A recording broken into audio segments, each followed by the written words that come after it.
ദൈവത്തിന് മഹത്വമുണ്ടാകട്ടെ. ഒരു വൃക്ഷത്തെ അതിൻ്റെ ഫലം കൊണ്ടാണ് നമുക്ക് തിരിച്ചറിയുവാൻ കഴിയുന്നത്. അതുപോലെ തന്നെ ഒരു വ്യക്തിയെ കാണുമ്പോൾ തന്നെ ആ വ്യക്തിയെക്കുറിച്ചുള്ള ഒരു ഏകദേശ ചിത്രം തൻ്റെ വാക്കിൽ, തൻ്റെ നോട്ടത്തിൽ, വേഷവിധാനങ്ങളിൽ തുടങ്ങി നമുക്ക് ഗ്രഹിക്കുവാനായിട്ട് കഴിയും. ഇവിടെയാണ് ഒരുവൻ്റെ മേലുള്ള മേലെഴുത്ത് എന്താണെന്ന് മനസ്സിലാക്കുവാൻ കഴിയുക.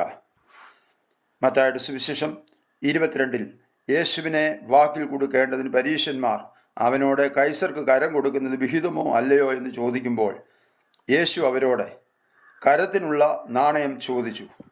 അവരോട് ഈ സ്വരൂപവും മേലെഴുത്തും ആരുടേത് എന്ന് ചോദിച്ചു. കൈസരുടേതെന്ന് അവർ പറഞ്ഞപ്പോൾ കൈസർക്കുള്ളത് കൈസർക്കും ദൈവത്തിനുള്ളത് ദൈവത്തിനും കൊടുപ്പാൻ അവരോട് പറഞ്ഞു.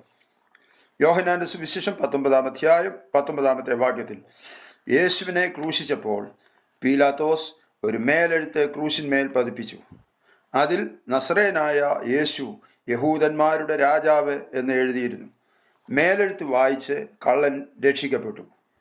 നമ്മുടെ മേലുള്ള മേലെഴുത്ത് നാം അല്ല മിക്കപ്പോഴും കാണുകയും വായിക്കുകയും വിലയിരുത്തുകയും ചെയ്യുന്നത് മറ്റുള്ളവരാണ്. പൗലോസിൻ്റെ ഭാഷയിൽ പറഞ്ഞാൽ ക്രിസ്തുവിനോടുകൂടെ ക്രൂശിക്കപ്പെട്ട അവൻ്റെ മക്കൾ ലോകത്തിൽ അവൻ്റെ പത്രങ്ങളാണ്. അവൻ്റെ മക്കളാകുന്ന നമ്മെ വായിക്കുമ്പോൾ യേശുവിനെയാണോ അതോ ലോകത്തെയാണോ നമ്മിൽ വായിക്കുവാൻ കഴിയുക?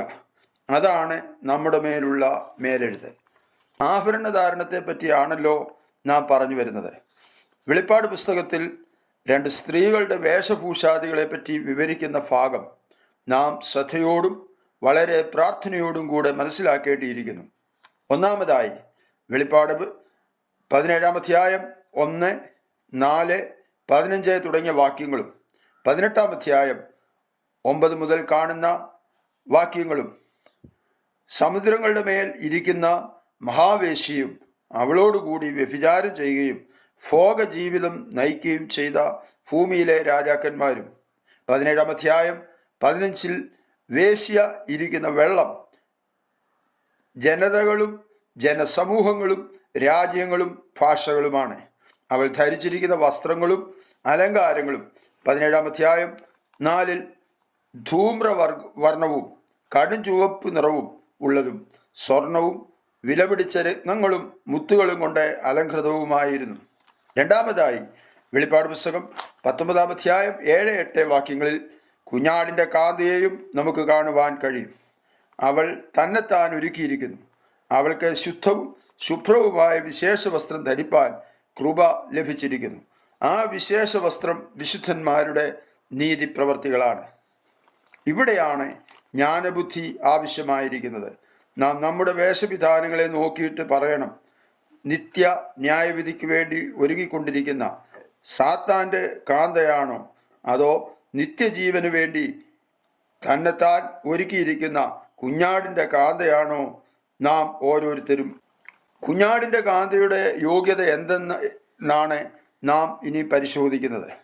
1 പത്രോസിൻ്റെ ലേഖനം 1-ാം അധ്യായം 18, 19 വാക്യങ്ങളിൽ അവർ കുഞ്ഞാടിൻ്റെ നിർദോഷവും നിഷ്കളങ്കവുമായ വിലയേറിയ രക്തത്താൽ വ്യർത്ഥവും പിതൃപാരമ്പര്യവുമായ നടപ്പിൽ നിന്ന് വീണ്ടെടുപ്പ് പ്രാപിച്ചവരായിരിക്കണം.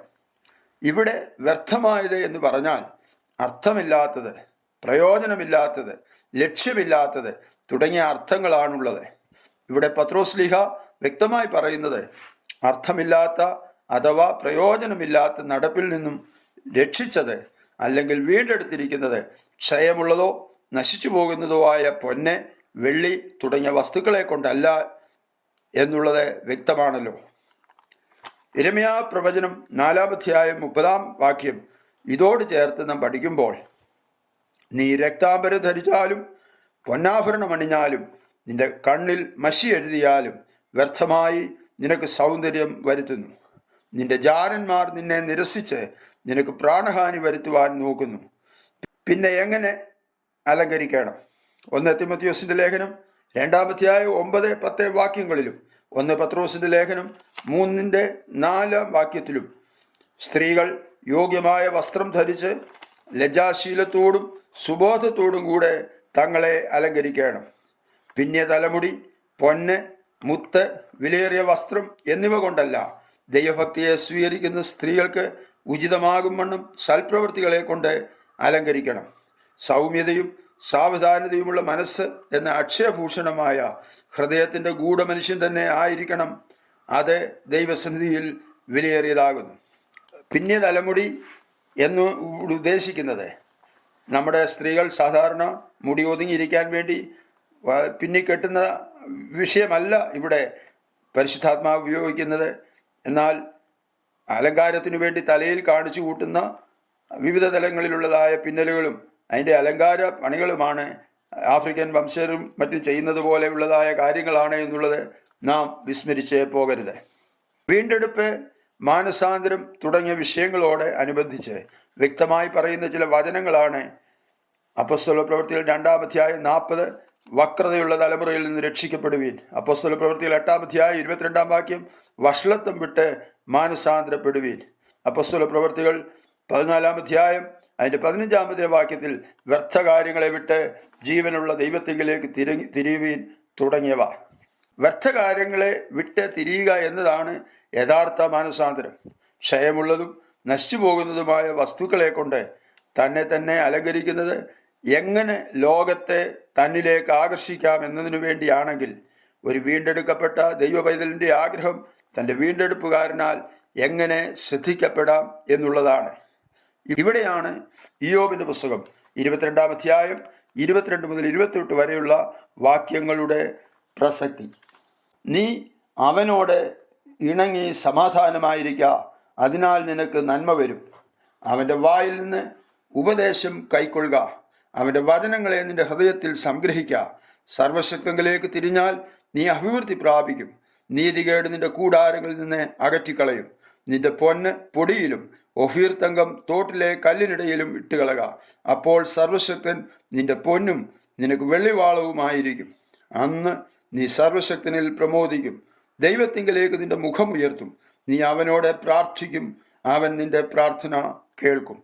ഈ വായിച്ച ദൈവവചന ഭാഗത്തിൽ നിന്ന് നമ്മൾ മനസ്സിലാക്കേണ്ടതായ കാര്യം, ഒന്നാമതായി വചനം കേൾക്കുകയും ആ വചനം ഹൃദയത്തിൽ സംഗ്രഹിക്കുകയും ചെയ്യുമ്പോൾ സർവശക്തങ്കിലേക്ക് ഒരുവൻ തിരിയുന്നതാണ്.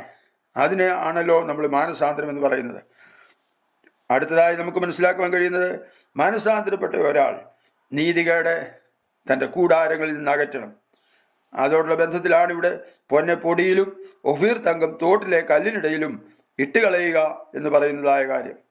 അപ്പോൾ സർവശക്തൻ നിനക്ക് പൊന്നായി മാറും. നിന്റെ പ്രാർത്ഥന അവൻ കേൾക്കും, നീ അവനിൽ സന്തോഷിക്കും.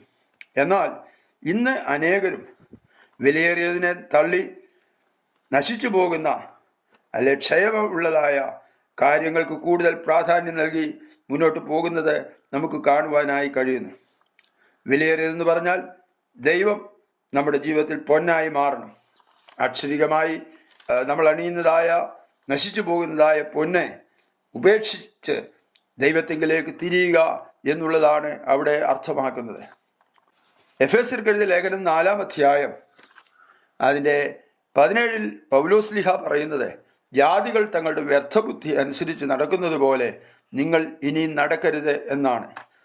എങ്ങനെ നമുക്ക് ഈ വചനത്തെ മനസ്സിലാക്കുവാൻ കഴിയും? വചനത്തെ വചനം കൊണ്ട് വേണമല്ലോ വ്യാഖ്യാനിക്കുവാൻ.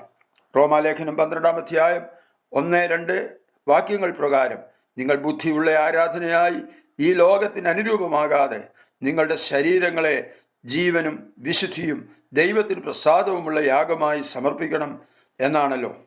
എന്നാൽ റോമർ 1-ാം അധ്യായം 21 പറയുന്നത്, ജനം ദൈവത്തെ അറിഞ്ഞിട്ടും അവനെ ദൈവമെന്ന് ഓർത്ത് മഹത്വീകരിക്കാതെ തങ്ങളുടെ നിരൂപണങ്ങളിൽ വ്യർത്ഥരായി തീർന്നു എന്നാണ്. 1 കൊരിന്ത്യർക്ക് എഴുതിയ ലേഖനം 6-ാം അധ്യായം 19-20 വാക്യങ്ങളിൽ, യേശുവിൻ്റെ രക്തത്താൽ വീണ്ടെടുക്കപ്പെട്ട ഒരുവൻ്റെ ശരീരം ദൈവത്തിന് മാത്രം അവകാശപ്പെട്ടതാണ്. ശരീരം കൊണ്ട് ദൈവത്തെ മഹത്വപ്പെടുത്തണം. അത് ലോകത്തിന് അനുരൂപപ്പെട്ടിട്ടല്ല, ദൈവ ഇഷ്ടപ്രകാരം ആയിരിക്കണം ചെയ്യേണ്ടത്. 1 കൊരിന്ത്യ ലേഖനം 6-ാം അധ്യായം 15 മുതൽ 17 വരെയുള്ളതായ വാക്യങ്ങളിൽ, നിങ്ങളുടെ ശരീരങ്ങൾ ക്രിസ്തുവിൻ്റെ അവയവങ്ങളാകുന്നു എന്ന് അറിയുന്നില്ലയോ? ക്രിസ്തുവിൻ്റെ അവയവങ്ങളെ എടുത്ത് വേശ്യയുടെ അവയവങ്ങൾ ആക്കാമോ? ഒരു നാളും അരുതേ. വേശ്യയോട് പറ്റിച്ചേരുന്നവൻ അവളുമായി ഏക ശരീരമാകുന്നു എന്ന് നിങ്ങൾ അറിയുന്നില്ലയോ? ഇരുവരും ഒരു ദേഹമായി തീരും എന്നുണ്ടല്ലോ. കർത്താവിനോട് പറ്റിച്ചേരുന്നവനോ അവനുമായി ഏക ആത്മാവാകുന്നു. സഹോദരങ്ങളെ, ഇനി നിങ്ങൾ പറയുക, നിങ്ങളുടെ സ്ഥാനം എവിടെയാണെന്ന്. വചനമാകുന്ന കണ്ണാടിയുടെ മുമ്പിൽ നിന്നുകൊണ്ട് നിങ്ങളെ ഒന്ന് വിലയിരുത്തുമോ? നിങ്ങളുടെ മേലുള്ള സ്വരൂപവും മേലെഴുത്തും ആരുടേത്? മഹാവേശിയോടുകൂടെയാണോ അതോ കുഞ്ഞാടിൻ്റെ കാന്തയായിട്ടാണോ നിങ്ങൾ നിലകൊള്ളുക? ശുദ്ധീകരണം കൂടാതെ ആർക്കും കർത്താവിനെ കാണുവാൻ കഴിയുകയില്ല. സമാധാനത്തിൻ്റെ ദൈവം തന്നെ നിങ്ങളെ മുഴുവനും ശുദ്ധീകരിക്കുമാറാകട്ടെ. നിങ്ങളുടെ ആത്മാവും പ്രാണനും ദേഹവും കർത്താവായ യേശു ക്രിസ്തുവിൻ്റെ പ്രത്യക്ഷതയിൽ അനിന്യമായി വെളിപ്പെടുമണ്ണം കാക്കപ്പെടുമാറാകട്ടെ. ഇപ്പോൾ ഇവിടെ നിർത്തുന്നു. ശേഷം ദൈവം അനുവദിച്ചാൽ അടുത്തതിൽ. God bless you.